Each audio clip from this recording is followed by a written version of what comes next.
السلام عليكم ورحمة الله وبركاته. الحمد لله نحمده ونستعينه ونستغفره ونعوذ بالله من شرور أنفسنا ومن سيئات أعمالنا. من يهده الله فلا مضل له ومن يضلله فلا هادي له. ونشهد أن لا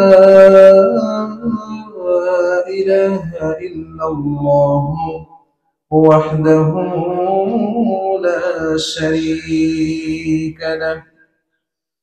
ونشهد أن سيدنا وسندنا وحبيبنا وطبيبنا ومولانا محمدا عبده ورسوله الذي أرسله بالحق بشيرا ونذيرا وداعيا إلى الله بإذنه وسراجا وقمرا منيرا. أما بعد فقد قال الله سبحانه وتعالى في كلامه المجيد وفي فرقانه الحميد: أعوذ بالله من الشيطان الرجيم. بسم الله الرحمن الرحيم.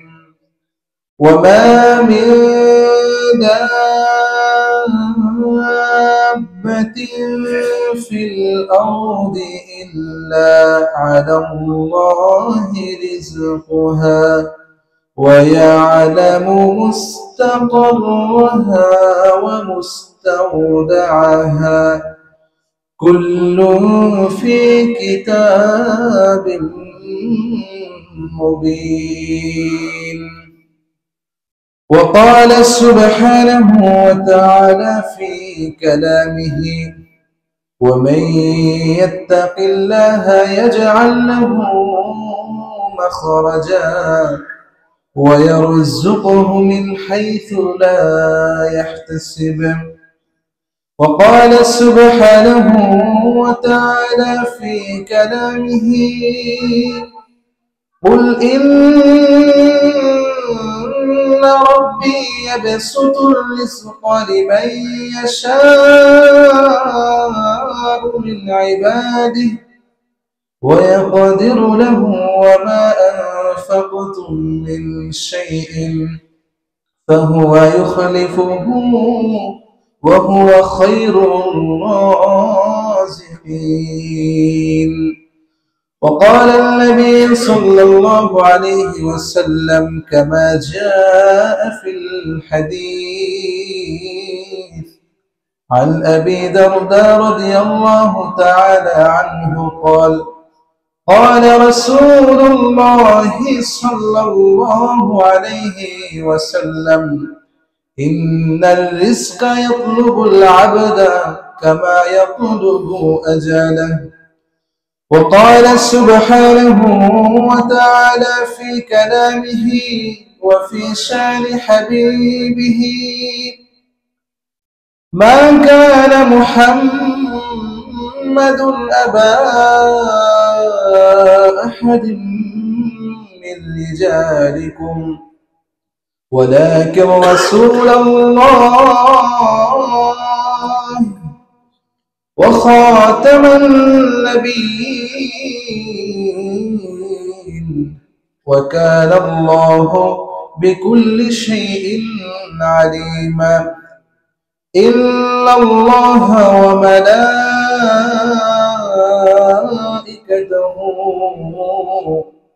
يصلون على النبي يا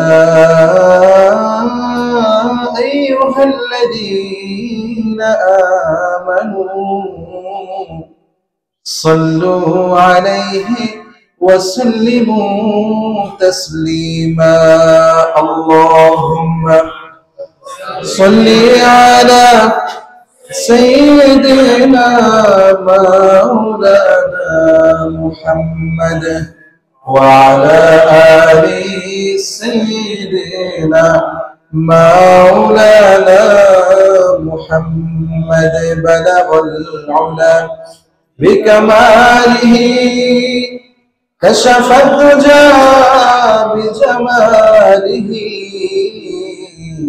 حسنت جميع خصاله صلوا عليه وآله لا إله إلا الله لا إله إلا الله لا إله إلا الله لا إله إلا الله لا إله إلا الله لا إله إلا الله لا إله إلا الله لا إله إلا الله محمد رسول الله صلى الله عليه وسلم মহান রব্বুল আলামিনের নিকট অসংখ্য শুকরিয়া যে আল্লাহ পাক রব্বুল আলামিন আমাদেরকে এই বরকতময় মাসে মাহে রমাদানের আগে শাবান মাসের আজকের দ্বিতীয় জুমায় আল্লাহ পাক রব্বুল আলামিন আমাদেরকে বিশেষ বান্দা হিসাবে কবুল করে ইসলামের ধর্ম দিয়ে ঈমানের দৌলত দিয়ে আজকে এই সাইয়্যিদুল আইয়াম সর্বোৎকৃষ্ট দিন সাইয়্যিদুল মাকান সর্বোৎকৃষ্ট স্থান আল্লাহর ঘরে জুমার নামাজ আদায় করার জন্য দুনিয়ার অন্য সমস্ত ব্যস্ততাকে পিছনে ফেলে রেখে আগে ভাগে আসার বসার তৌফিক যোগ্যতা সুস্থতা দান করেছেন সেজন্য রবের শিখানো বাক্যে সকলে কালিমাতুশ শুকর আদায় করি পড়ি আলহামদুলিল্লাহ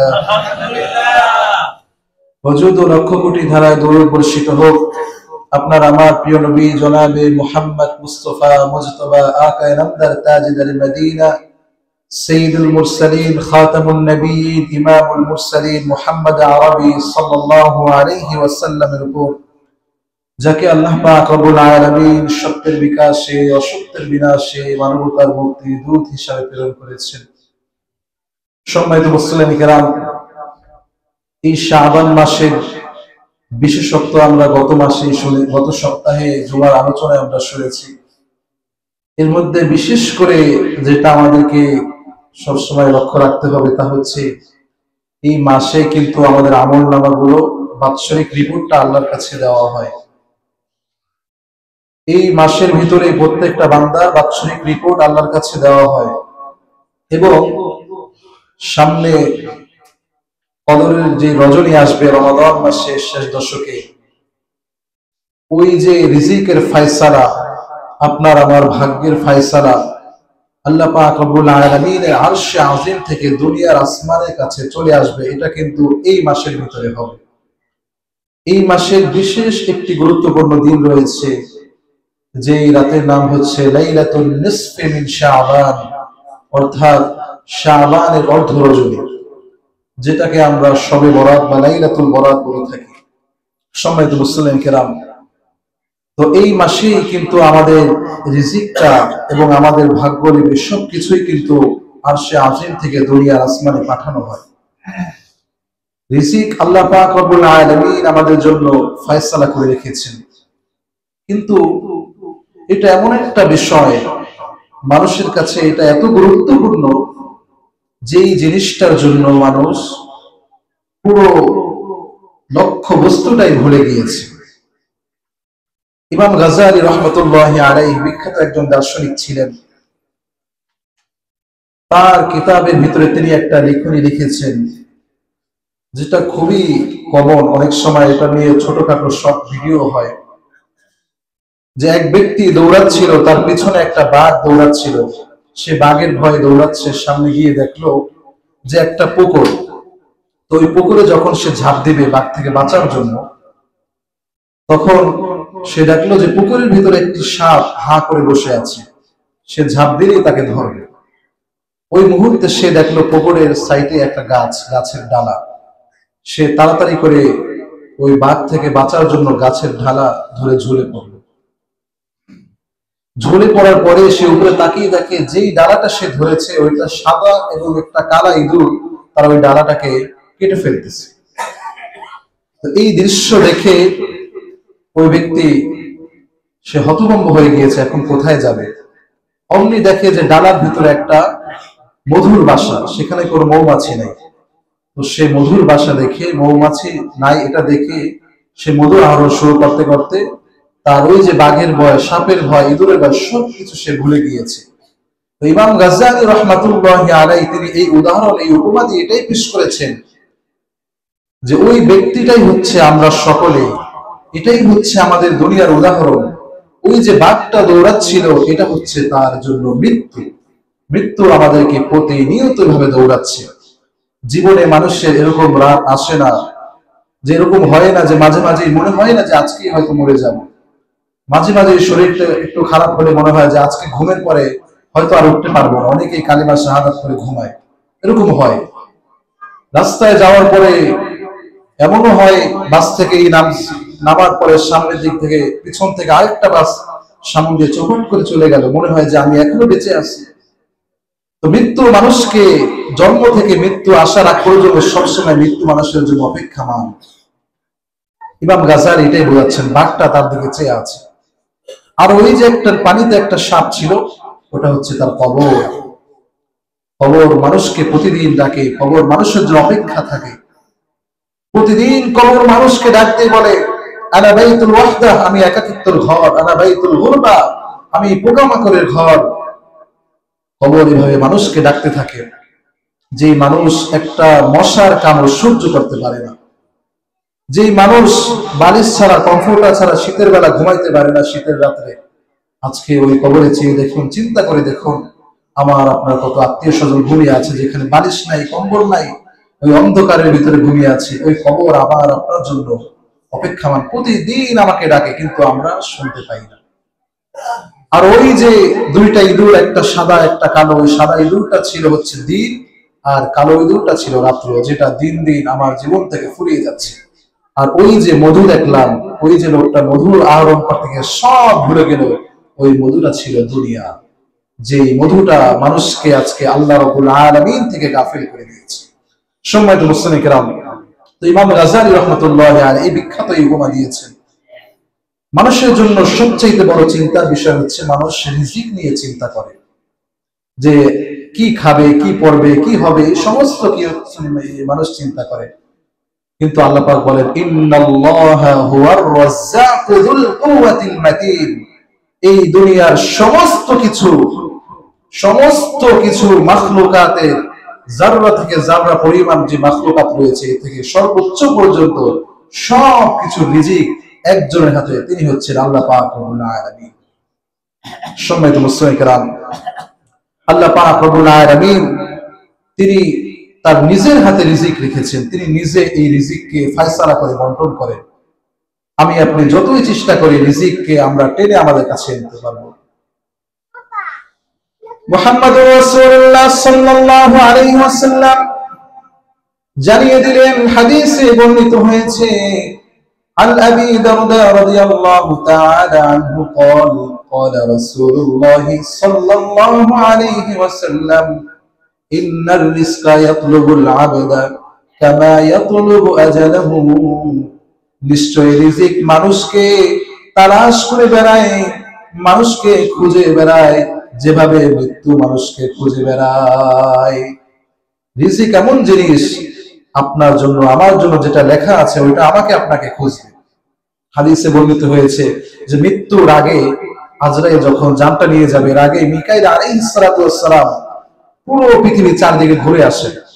ঘুরে এসে দেখে ওই বান্দাকে বলেন, বান্দা তোমার জন্য আমি পুরো পৃথিবী ঘুরেছি, আমি কোন রিজিকের ভিতরে আমি দেখতে পাই নাই যে তোমার নাম লেখা আছে।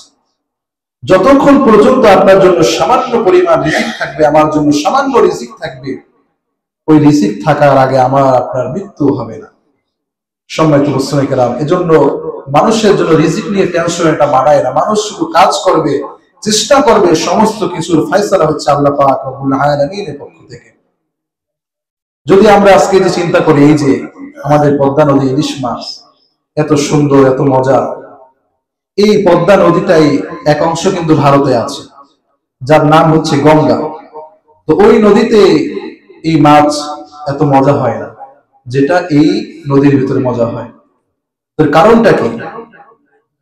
আল্লাহ পাক রব্বুল আলামিন কোরআনুল কারীমে সূরাতুল আরাফে উল্লেখ করে বলেন, ওয়ালাউ আন্না আহলাল কুরা আমানু ওয়াত্তাকাউ লাফাতাহনা আলাইহিম বারাকাতিন মিনাস সামাই ওয়াল আরদি ওয়ালাকিন কাযযাবু ফাআখাযনাহুম বিমা কানু ইয়াকসিবুন। যেই জনপদের লোকেরা ঈমান আনবে, আহলাল কুরা আমানু ওয়াত্তাকাউ, মুত্তাকি হবে, আল্লাহ পাক বলেন লাফাতাহনা আলাইহিম বারাকাতিন মিনাস সামা, আমি আসমান থেকে আমার সমস্ত রহমতের বরকতের ভান্ডারগুলো এই জনপদে খুলে দিব। আল্লাহ পাক রব্বুল আলামিন এটা ঘোষণা করেছেন। সম্মানিত মুসলিম কেরাম, এজন্য রিজিক এমন জিনিস, যে জিনিস আল্লাহ পাক রব্বুল আলামিন যেভাবে চান, যখন চান ওইভাবে আমাকে দিবেন। রিজিক আমাকে তালাশ করে খুঁজে বেড়াই। একটু চিন্তা করুন যে এই যে আমাদের কাছে যে আপেল মালটা গুলো আসে, মিষ্টি আপেল গুলো আমাদের দেশে হয় না, এগুলো বেশিরভাগই কাশ্মীরে হয়। মিষ্টি মালটা গুলো এগুলো সেই সুদূর মিশর থেকে আসে। তো যেই মালটাটার মধ্যে আপনার আমার জন্য বরাদ্দ আছে, চিন্তা করেন ওই গাছটার ভিতরে কত ফুল হলো, কত ফুল ঝরে পড়ে গেল, কত ঝড় বন্যা আসলো, কিন্তু আমার আপনার জন্য যেটা লেখা আছে ওইটা ওই গাছে ঝুলে আছে। এরপরে কত প্রসেসিং, কত প্রক্রিয়ার মাধ্যমে আমার আপনার কাছে আসলো। ওইখান থেকে এক ব্যক্তি ওইটা প্যাকেট করলো, ওইখান থেকে জাহাজে উঠালো, ওইখান থেকে চট্টগ্রাম আসলো, ওইখান থেকে ঢাকা কারওয়ান বাজারে আসলো, ওইখান থেকে একজন ব্যবসায়ী কিনে এয়ারপোর্ট আনলো, ওইখান থেকে কিনে আমি খেলাম। তার মানে এটা আমার জন্য লেখা হয়েছে। আমি আপনি হয়তো পিছনের গল্প জানি না, কিন্তু এটা আল্লাহ পাক রব্বুল আলামিন করিয়েছে। সম্মানিত মুসলিম কেরাম, আল্লাহ পাক রব্বুল আলামিন কোরআনুল কারীমে সূরা হুদ উল্লেখ করে বলেন, وما من دابة في الأرض إلا على الله رزقها ويعلم مستقرها ومستودعها كل في كتاب مبين। এই পৃথিবীতে যত মাখলুকাত রয়েছে, যত প্রাণী রয়েছে, ছোট থেকে বড় সমস্ত প্রাণীর রিজিক আল্লাহর হাতে। তিনি যেভাবে চান, রিজিককে যেভাবে চান তিনি বন্টন করে থাকেন। ও মানুষ, সমস্ত কিছুই আল্লাহর কিতাবের ভিতরে লেখা আছে। আমরা মানুষ কতটুকু খাবার খাই? এই পৃথিবীতে আমাদের চাইতে অনেক শক্তিশালী, অনেক বড় মাখলুকাত সৃষ্টি আল্লাহ পাকের রয়েছে। বিজ্ঞানীরা প্রমাণ করলো যে নীল তিমির সে কতটুকু খাবার খায়। এটাকে তিমি মাছ বলা হয় না, এ কারণে যে এর ভিতরে আল্লাহ পাক রব্বুল আলামিন এমন কিছু বৈশিষ্ট্য রেখেছেন, আপনি চিন্তা করলে অবাক হয়ে যাবেন যে তিমিকে কেন মাছ বলা হয় না। কারণ এর ভিতরে মানুষের বৈশিষ্ট্য আল্লাহ পাক রব্বুল আলামিন দিয়েছে। এর ভিতরে কয়েকটি হচ্ছে, এই দুইটা সিস্টেম রয়েছে যে শ্বাস প্রশ্বাস নেওয়া। একটা হচ্ছে আমরা ফুসফুসের মাধ্যমে নিই, আর মাছ হচ্ছে শ্বাস নেয় হচ্ছে এই যে ফুলকুলি যেটা থাকে কাংসার মতো ওইখান দিয়ে। তো আল্লাহ পাক রব্বুল আলামিন তিমিকে এমন ভাবে সৃষ্টি করেছেন যে সেও মানুষের মতো ফুসফুস দিয়ে শ্বাস নেয়। এই জন্য দেখবে যে একটু পরপর তিনি উঠে বেড়ায় সমুদ্রে, কারণ তার শ্বাস নিতে হয়, পানির নিতে সে বেশিক্ষণ থাকতে পারে না। এবং মাছ ডিম দিয়ে সে বাচ্চা দেয়, কিন্তু তিনি সরাসরি মানুষের মতো বাচ্চা প্রসব করে। আরো অবাক হবেন যে আল্লাহ পাক রব্বুল আলামিন এই নীল তিমির ব্রেনকে ডিভাইড করে দিয়েছেন। দুই ভাগ করে দিয়েছেন, যে যখন সে পানির নিচে ঘুমিয়ে থাকে তার এক ভাগ মস্তিষ্ক ঘুমায়, অর্ধেক ঘুমায় না। সুবহানাল্লাহ। কেন ঘুমায় না দেখেন, যখন সে 29 থেকে 30 মিনিট হয়ে যায়, ওই এর বেশি সে অক্সিজেন নিতে পারে না, তখন তাকে এক পাশ সারা দিয়ে দেয়, তোমার অক্সিজেন খালি হয়ে গিয়েছে, তাড়াতাড়ি উপরে চলে যাও। আল্লাহ পাক রব্বুল আলামিন এত সুন্দর ব্যবস্থা করেছে। এই সমস্ত সরবজাত পাওয়ার কারণে তিমিকে মাছ বলা হয় না, নীল তিমি বলা হয়। তো বিজ্ঞানীরা গবেষণা করে দেখলেন, এক একটা প্রাপ্তবয়স্ক তিমির ওজন হয় 200 মেট্রিক টন। 1000 কেজিতে 1 মেট্রিক টন। কতটুকু ওজন! আল্লাহু আকবার। তো আমি আপনি কতটুকু খাবার খাই? তাদের খাবারের প্রয়োজন প্রতিদিন, তাদের খাবারের প্রয়োজন হয় 4 মেট্রিক টন, অর্থাৎ 4000 কেজি। সুবহানাল্লাহ। অথচ কোনো চাকরি করে না, কোনো ব্যবসা করে না, কোনো টেনশন করে না, সমস্ত খাবারের ব্যবস্থা করেন একমাত্র আল্লাহ পাক রব্বুল আলামিন। শুধু যে পানি খেয়ে ঘুরে বেড়ায় এরকমটা না, তারা এক প্রকারের গ্রিন সবুজ চিংড়ি মাছগুলো তারা খায়, এগুলো তারা খুঁজে বেড়ায়। সুবহানাল্লাহ। সম্মানিত মুসলিম কেরাম, আমি আপনি কতটুকু খাবার খাই, কতটুকু রিজিকের আমাদের দরকার, আল্লাহ পাক রব্বুল আলামিন এর জন্য জানিয়ে দিলেন, ওমা মিন দাব্বাতিন ফিল আরদ ইল্লা আলাল্লাহি রিজকুহা। এই সমস্ত রিজিক আল্লাহর কাছে। মুসা আলাইহিস সালাতু ওয়াস সালাম একবার পরিবারের জন্য পেরেশানি হয়ে গেলেন, একটু সাংসারিক ভাবে পেরেশানি হয়ে গেলেন। আল্লাহর কাছে বিষয়টা বলার জন্য তিনি চিন্তা ভাবনা করলেন। ওই মুহূর্তে মুসা আলাইহিস সালাতু ওয়াস সালামের এই কথা মুখে বলার আগে আল্লাহ রাব্বুল আলামিন মুসাকে ডাক দিলেন, ওই কথা মুখ দিয়ে বের করতে দিলেন না। মুসাকে বললেন, ও মুসা, তোমার হাতে যে কুদরতি লাঠি আমি দিয়েছি, যে লাঠি দিয়ে বাড়ি দিলে পাথর ভেঙে যায়, সমুদ্রের ভিতরে রাস্তা হয়ে যায়, মাটির ভিতরে রাখলে সাপ হয়ে যায়, বগলের নিচে দিলে ওইটা থেকে আলো বের হয়ে যায়, ওই লাঠিটা দিয়ে ওই পাথরের মধ্যে একটা নিক্ষেপ করো। সঙ্গে সঙ্গে পাথরের মধ্যে একটা বাড়ি দেওয়া হলো, পাথরটা পুরা ভেঙে আরেকটা পাথর বের হয়ে গেল। আবার বাড়ি দিলে ভাবে 3 বার বাড়ি দেওয়ার পরে তৃতীয়বার পাথরের ভিতরে দেখলো খালি একটা জায়গা, সেখানে কিছুই দেখা যায় না। আল্লাহ পাক রব্বুল আলামিন কুদরতি শক্তি দিয়ে দিলেন মুসা আলাইহিস সালাতু ওয়াস সালামকে কানের ভিতরে, চোখের ভিতরে। দেখা গেল যাররা পরিমাণ একটা মাখলুকাত সেখানে রয়েছে, যাররা বলা হয় একটা বালু কণাকে 70 ভাগ করলে যে পরিমাণ হয় ওইটাকে যাররা বলা হয়, যেটা মানুষের চর্মচক্ষু দিয়ে দেখা যায় না। মুসা আলাইহিস সালাতু ওয়াস সালাম দেখলেন ওই যাররা পরিমাণ মাখলুকাত সে তার রিজিক নিয়ে মাথায় নিয়ে যাচ্ছে, আর সে বলে দিচ্ছে সুবহানা রাব্বি ইয়ারানি, সমস্ত প্রশংসা ওই সত্তার যিনি আমাকে সব সময় দেখেন, ওয়াসমাউ কালামি, যিনি আমার কথা শুনেন, ওয়ায়াযকুরুনি ওয়ালা ইয়ানসানি, যিনি আমাকে সব সময় স্মরণ রাখেন, কখনো আমাকে ভুলে যান না। মুসা আলাইহিস সালাতু ওয়াস সালাম এই কথা শুনে সঙ্গে সঙ্গে বাড়িতে চলে আসলেন।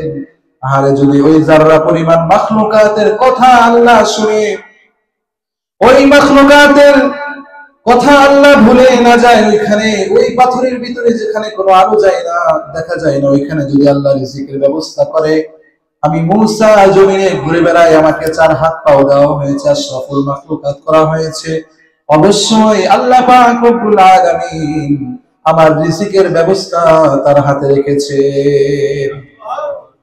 মুসা আলাইহিস সালাতু ওয়াস সালাম আর জবান দিয়ে এটা খুললেন না যে আল্লাহ আমার পেরেশানি রয়েছে, আমার সংসার অভাব রয়েছে। মুসা আলাইহিস সালাতু ওয়াস সালাম তিনি সেখান থেকে চলে গেলেন। সম্মানিত মুসলিম কিরাম, এই যে রিজিক, এই রিজিককে কোরআন এবং হাদিসের ভাষায় যদি আমরা ভাগ করি, 4 ভাগে ভাগ করা যায়। এর মধ্যে 1 নম্বর হচ্ছে সর্বনিম্ন রিজিক। রিজিক এটা একটা ব্যাপক শব্দ। সর্বনিম্ন রিজিক হচ্ছে যেটাকে আমরা সর্বোত্তম মনে করি, কিন্তু এটা আমাদের জন্য সর্বনিম্ন রিজিক, সেটা হচ্ছে টাকা পয়সা মাল সম্পদ, যেটাকে আমরা সর্বোচ্চ রিজিক মনে করি, কিন্তু কোরআন এবং হাদিসের ভাষায় বোঝা যায় এটা হচ্ছে সর্বনিম্ন রিজিক। আর সর্বোচ্চ রিজিক হচ্ছে সুস্থ শরীর। সুস্থ শরীর এটা এমন একটা জিনিস, সম্মানিত মুসলিম কিরাম, যখন আমরা অসুস্থ হয়ে যাব তখনই আমরা সুস্থতার নিয়ামত বুঝতে পারব। যদি সুস্থ শরীর আমার না থাকে, লক্ষ কোটি টাকাও আমার ব্যালেন্সে পড়ে থাকে, কোনো কাজে আসবে না। ডাক্তার প্রেসক্রিপশন লিখে দিবে যে আপনি আজকে থেকে গরু, মাছ, ইলিশ সব বাদ, শুধু যাও খেয়ে বাঁচবেন। মনে রাখতে হবে, ওই যে আল্লাহ পাক রব্বুল আলামিন যে বরাদ্দ দিয়েছেন ওটা বন্ধ হয়ে গিয়েছে। টাকা আছে কিন্তু খেতে পারবো না, তাহলে রিজিকের দাম কি? তার মানে টাকাই শুধু রিজিক না, সুস্থ শরীর এটা একটা রিজিক। এরপরে সর্বোত্তম রিজিক হচ্ছে নেক সন্তান এবং নেক স্ত্রী। অনেকে মনে করবে এটা আবার কোনো বিষয় হলো নাকি? নেক সন্তান যদি আপনার না থাকে, পৃথিবীর সর্বোচ্চ ক্ষমতা, সর্বোচ্চ অর্থ করে আপনার থাকলেও শান্তি আপনি পাবেন না। তার জ্বলন্ত প্রমাণ হচ্ছে ইলন মাস্ক। আপনারা চিন্তা করুন, একটা বিষয় আপনাদেরকে জানিয়ে রাখি, অনেকে হয়তো জানেন, রিসেন্টলি সে কেন রাজনীতিতে এসেছে। ডোনাল্ড ট্রাম্প কেন বলেছে থার্ড জেন্ডার আমেরিকা কেন নিষিদ্ধ করা হয়েছে? আমরা হয়তো শুনেছি, বাহবা দিয়েছি, মনে হয় সে আমাদের উপকার করেছে। এর পিছনে একটা কারণ ছিল। ইলন মাস্ক পৃথিবীর সর্বোচ্চ অর্থকরীর মালিক, কিন্তু তার মেয়ে ট্রান্সজেন্ডার পরিণত হয়েছে। এটা তার হৃদয়ে আঘাত করেছে। সে এটা কোনোভাবেই মেনে নিতে পারেনি। তার মেয়ে তাকে ছেড়ে সম্পর্ক ছিন্ন করে চলে গিয়েছে। আদালতে রিট করেছে, বাবা আমি আপনার সাথে থাকতে পারবো না, আমি আপনার সংসার থেকে চলে যাব। এবং ডোনাল্ড ট্রাম্প যখন ক্ষমতায় আসলো, আসার পরে ওই মেয়ে বলেছে, আমেরিকা আমি আর থাকবো না, এখানে আমাকে সুস্থ জীবন দিতে পারবে না। সে ট্রান্সজেন্ডার পরিণত হয়েছে। ইলন মাস্ক এত অর্থ ব্যয় করেছে এর পেছনে। আপনারা জানেন হয়তো যে মার্কিন প্রেসিডেন্ট নির্বাচন হওয়ার প্রক্রিয়া ভিন্ন রকম। একটা ইলেকট্রিক্যাল কলেজ হয়, সেখান থেকে বিশাল বড় একটা প্রক্রিয়ার মাধ্যমে নির্বাচিত হয়। সে অনেক অর্থ খরচ করেছে। শুধু তার হৃদয় এটাই আঘাত করেছে যে ট্রান্সজেন্ডার এটা কোনো ভালো কাজ নয়। তো এক সন্তান তার হয় না, যদিও সে মুসলমান না, কিন্তু এটা আমাদের জন্য একটি উদাহরণ। এক সন্তান যদি না হয়, যে সন্তানের জন্য পিতামাতার ঘুম আসে না, সে শান্তিতে থাকতে পারবে না, ওই সন্তান দিয়ে দুনিয়াতে কোনো কাজ নেই। ওই যে মূসা আলাইহিস সালাম এবং খিজির আলাইহিস সালাম, একটি ঘটনা ছিল যে মূসা আলাইহিস সালাম খিজির আলাইহিস সালামের সাথে গিয়েছিলেন। ওই ভিতরে একটা ঘটনা ছিল যে একটি যুবককে নিষ্পাপ দেখা গিয়েছিল, দেখতে সুন্দর, ছোট, তাকে মেরে ফেলা হয়েছে। এর ভিতরে রহস্য ছিল ওই যুবকটা বড় হয়ে নেককার সন্তানে পরিণত হতো না। এটা একটা শিক্ষা ছিল। সম্মানিত মুসলিম কেরাম, এবং নেক স্ত্রী যদি আপনার না হয়, কোনো ব্যক্তির না হয়, তার জীবনটা সুন্দর হবে না কখনো। এরপরে পরিপূর্ণ রিজিক হচ্ছে আমাদের জন্য রিদাল্লাহ, আল্লাহর সন্তুষ্টি। এই সমস্ত কিছু হওয়ার পরেও যদি আপনি আল্লাহর সন্তুষ্টি অর্জন না করতে পারি, কাল কিয়ামতের ময়দানে আমার আপনার জীবনের এই মহামূল্যবান যাই কিছু আমরা মনে করি, এগুলোর কোনো মূল্য থাকবে না।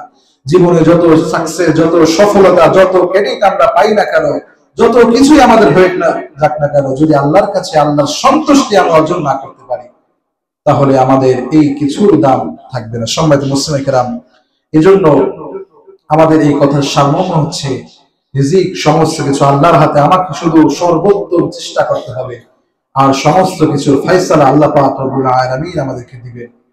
সম্মানিত মুসলিম কেরাম, আমরা সকলেই চাই যে আমাদের রিজিকটা ভালো হোক।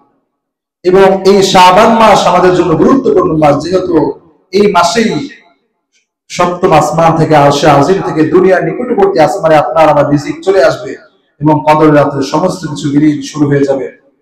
এজন্য এই মাসে বেশি বেশি আমল এবং বেশি বেশি দোয়া করা। এর ভিতরে কয়েকটি আমল আল্লাহ পাক রব্বুল আলামিন বলে দিয়েছেন, ومن يتق الله يجعل له مخرجا ويرزقه من حيث لا يحتسب। যে ব্যক্তি আল্লাহকে ভয় করে, ومن يتوكل على الله فهو حسبه, যে ব্যক্তি আল্লাহর উপরে তাওয়াক্কুল করে, আল্লাহ পাক রব্বুল আলামিন এমন জায়গা থেকে এমন ভাবে তার রিজিকের ব্যবস্থা করবেন, সে কোনোদিন চিন্তাও করতে পারবে না। এক আল্লাহর ওলি ছিলেন, নাম ছিল জিন্নুল মিসরি। তার জীবনে বর্ণিত হয়েছে, তিনি একদিন সফরে গেলেন। যখন তার ক্ষুধা লাগলো, তার রুটিগুলো বের করে খাওয়া শুরু করলেন। হঠাৎ করে একটা কাক এসে ওই রুটিটা নিয়ে একটা কূপের ভিতরে ফেলে দিল। তিনি তাকিয়ে রইলেন, কাকটা আমার রুটি নিয়ে গেল, হয়তো ক্ষুধা লেগেছে। কিছুক্ষণ পরে দেখলো ওই কাকটা রুটি ফেলে আবার একটা পানিও ফেলে দিয়েছে। তিনি চিন্তা করলেন হয়তো ওখানে কিছু হয়েছে। গিয়ে দেখলেন একটা কূপের ভিতরে একটা মানুষ পড়ে আছে। সে দেখে বলল, ভাই আমাকে বাঁচান, 2 দিন আগে আমি এখানে পড়ে গিয়েছি। আমি পড়ে যাওয়ার পরে একটি দিন ধরে আমি মানুষকে শুধু দেখেছি, কেউ কোনো আওয়াজ শুনে না। একটা সময় আমার চিন্তা চলে আসলো, এই গভীর জায়গায় কোনো মানুষের সাড়া আসবে না, কোনো মানুষ আমার কাজে আসবে না। এখানে আমার একমাত্র কাজে আসতে পারে আল্লাহ পাক রব্বুল আলামিন। এজন্য এই ব্যক্তি স্মরণ করলেন, লা ইলাহা ইল্লা আনতা সুবহানাকা ইন্নী কুনতু মিনাল যালিমিন। যেই দোয়া পড়ে ইউনূস আলাইহিস সালাতু ওয়াস সালাম মাছের পেট থেকে বের হয়ে গেলেন, যেই রবের কুদরতে ইব্রাহিম আলাইহিস সালাতু ওয়াস সালাম আগুনের ভিতরে ঠান্ডা শীতল জায়গা পেয়ে গেলেন, মূসা আলাইহিস সালাতু ওয়াস সালাম সমুদ্রের ভিতরে জায়গা পেয়ে গেলেন, ইউসুফ আলাইহিস সালাতু ওয়াস সালাম দৌড়াতে দৌড়াতে একে একে সব দরজা ভেদ করে ওই নারীর উৎস থেকে চলে গেলেন। ওই রবকে স্মরণ করার সঙ্গে সঙ্গে কয়েক ঘন্টা পরেই দেখা গেল একজন আল্লাহ পাক রব্বুল আলামিন আল্লাহর ওলিকে পাঠিয়ে দিয়েছেন। এরপরে ওই ব্যক্তি যখন গেল, তাকে বাঁচিয়ে আনলো। এটাই হচ্ছে আল্লাহ পাক বলে, ওমাই ইয়াতাওয়াক্কাল আলাল্লাহ, যে ব্যক্তি আল্লাহর উপর তাওয়াক্কুল করবে তার ব্যবস্থা এমন ভাবে হবে যেটা সে কোনোদিন কল্পনাও করতে পারবে না। সম্মানিত মুসল্লিয়ে কেরাম, রিজিক বাড়ার আরো একটি ব্যবস্থা হচ্ছে, আমল হচ্ছে বেশি বেশি ইস্তিগফার করা। আস্তাগফিরুল্লাহ রাব্বি মিন কুল্লি যামবি ওয়া আতুবু ইলাইহি। রব, আমি আপনার কাছে ইস্তিগফার করছি, আমার পিছনের গুনার জন্য আমি এই পথে আর কখনোই আসবো না, আমাকে আপনি মাফ করে দিন। ওয়া আতুবু ইলাইক। কোরআনে কারীমে রব্বুল আলামিন বলেন, ইস্তাগফিরু রাব্বাকুম ইন্নাহু কানা গাফফারা। তোমরা তোমাদের রবের কাছে ইস্তিগফার করো, তিনি মাফ করে দিবেন। শুধু মাফ করবেন এখানে ক্ষান্ত হবেন না, ইউরসিলিস সামাআ আলাইকুম মিদরারা, তিনি আসমান থেকে তোমাদের জন্য, তিনি ধারে ধারে তোমাদের জন্য বৃষ্টি বর্ষণ করবেন। ওয়ায়ুমদিদকুম বিআমওয়াল, তোমাদের মাল বাড়িয়ে দিবেন। ওয়াবানিন, তোমাদের সন্তান বাড়িয়ে দিবেন। ওয়ায়াজআল লাকুম জান্নাত, তোমাদের জন্য সুন্দর সুন্দর বাগান দিবেন। ওয়ায়াজআল লাকুম আনহারা, তোমাদের জন্য পানি নদীর সমস্ত কিছুর ব্যবস্থা করে দিবেন। শুধু ইস্তিগফারের আমলের কারণে, এটা কোনো বানানো কোথাও নাই, সরাসরি কোরআন আল কারীমে আল্লাহ পাক রব্বুল আলামিন জানিয়ে দিলেন, ইস্তাগফিরু রাব্বাকুম ইন্নাহু কানা গাফফারা ইউরসিলিস সামাআ আলাইকুম মিদরারা ওয়ায়ুমদিদকুম বিআমওয়াল ওয়া বানিন ওয়ায়াজআল লাকুম জান্নাত ওয়ায়াজআল লাকুম আনহারা। সম্মানিত মুসল্লিয়ে কিরাম, 3 নম্বর আমল হচ্ছে আমাদের জন্য আল্লাহর রাস্তায় বেশি বেশি খরচ করা, তাহলে আল্লাহ পাক রব্বুল আলামিন রিজিক বাড়িয়ে দিবেন। ওয়া মা আনফাকাতুম মিন শাইইন ফাহুয়া ইখলিফুহু ওয়া হুয়া খায়রুর রাযিকিন। আল্লাহ পাক রব্বুল আলামিন নবীকে বললেন, হে নবী আপনি জানিয়ে দেন, ইন্না রাব্বি ইয়াবসুতুর রিজকা ওয়া ইয়াকদিরু লিমান ইয়াশাউ মিন ইবাদিহি। হে নবী আপনার উম্মতকে জানিয়ে দিন, আল্লাহ পাক রব্বুল আলামিন কারো রিজিককে প্রশস্ত করে দেন, আবার কারো রিজিককে সংকীর্ণ করে দেন।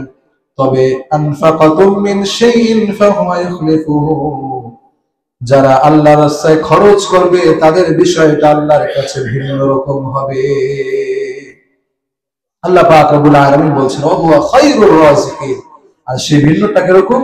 খায়রুর রাযিকিন, উত্তম রিজিক দিয়ে আল্লাহ পাক রব্বুল আলামিন তাদেরকে ধন্য রাখবেন। ইবনে আব্বাস থেকে বর্ণিত, তাকে প্রশ্ন করা হয়েছে যে আপনার এত বরকত, এত কিছু আপনার হলো, এর পিছনে রহস্য কি? তিনি বললেন, এর পিছনে রহস্য হচ্ছে আমার রাসূল থেকে শিক্ষা, যে আমার ঘরে কোনোদিন সূরাতুল ওয়াকিয়া তেলাওয়াত করা মিস হয় না। সূরাতুল ওয়াকিয়া যেই ঘরে তেলাওয়াত হয় ওই ঘরে রিজিকের অভাব হবে না। সম্মানিত মুসলিম কিরাম, অনেক আমল রয়েছে রিজিক বাড়ার জন্য। এই যে 4টা আমল বললাম, এগুলো সহজ, যদি আমরা এই এতটুকু পালন করতে পারি। বিশেষ করে এই মাসটা আমাদের জন্য বিশেষ গুরুত্বপূর্ণ। এই মাসে আমাদের আমলটা আল্লাহর কাছে সাবমিট করা হবে। যদি দেখা যায় যে আপনার আমলটা যখন আল্লাহর কাছে দেওয়া হয়েছে তখন আপনি রোজাদার, আল্লাহ বলেন, আস-সাওমু লি ওয়া আনা আজজি বিহি, দুনিয়ার সমস্ত আমলের বদৌলত আল্লাহ পাক রব্বুল আলামিন ফেরেশতাদের মাধ্যমে দিবেন। একটা ইবাদত যেটা আল্লাহ পাক রব্বুল আলামিন নিজ হাতে দিবেন, সেটা হচ্ছে রোজা, সেটা হচ্ছে সিয়াম। এই গুরুত্বপূর্ণ অবস্থা যদি আপনাকে দেখা যায়, আপনার আমলটা এই গুরুত্বপূর্ণ অবস্থায় তোলা হয়, আরে হয়তো আল্লাহ পাক রব্বুল আলামিন এই উসিলা আপনার জীবনের গুনাহগুলো মাফ করে দিতে পারেন, আমার জীবনের গুনাহগুলো মাফ করে দিতে পারেন। এজন্য এই মাসে বেশি বেশি রোজা রাখার চেষ্টা করা, বেশি বেশি দান সাদাকা করা, এবং এই আমলগুলো আমরা যথাসম্ভব বেশি বেশি করব। এবং আল্লাহ পাক রব্বুল আলামিন তিনি ঘোষণা দিচ্ছেন, তিনি হুয়ার রাজ্জাক, তিনি রিজিক দাতা, তিনি রিজিকের ফয়সালা করেন। রিজিকের জন্য টেনশন না করে আমরা এমন কোনো কাজ না করি যে কাজ আমাদেরকে আল্লাহর পথ থেকে ভুলিয়ে দিবে। আল্লাহর পথ থেকে ভুলিয়ে দেয় এমন কোনো কাজ করা যাবে না। হ্যাঁ, আমরা অবশ্যই দুনিয়ার অর্থ করি, সম্পদ এগুলো অর্জন করব। দাউদ আলাইহিস সালাতু ওয়াস সালাম, আইয়ুব আলাইহিস সালাতু ওয়াস সালাম, তাদের জীবনে পাওয়া যায় যে তাদের সম্পদ সবকিছুই আল্লাহ দিয়েছেন, তারপরে আসমান থেকে বৃষ্টি বর্ষণ হচ্ছে স্বর্ণের, তারপরে এগুলো কুড়াচ্ছিল। আইয়ুব আলাইহিস সালাম বলেন, রব্বুল আলামিন আপনার রহমত থেকে আমি কখনো উপেক্ষা করব না, আপনার রহমত আমার জন্য খুবই দরকার। এজন্য অর্থ করি আমাদের সবকিছুই দরকার আছে, কিন্তু আমাদেরকে আল্লাহর পথ থেকে ভুলিয়ে দেয় এমন কিছু আমাদের করা যাবে না। আল্লাহর পথ স্মরণ রেখে যা করা যাবে ওইটা আমরা করবো, আল্লাহকে স্মরণ রেখে আল্লাহকে রাজি খুশি রাখে যা করা যাবে ওইটা আমরা করবো। আল্লাহ পাক রব্বুল আলামিন আমাদের সবাইকে সঠিক বুঝদান করুন। উসি নাফসি ওয়া ইয়াকুম, আমাকে আপনাকে সকলকে নসিহত করছি। ওয়া আখিরু দাওয়ানা আলহামদুলিল্লাহি রাব্বিল আলামিন। যারা সুন্নাত আদায়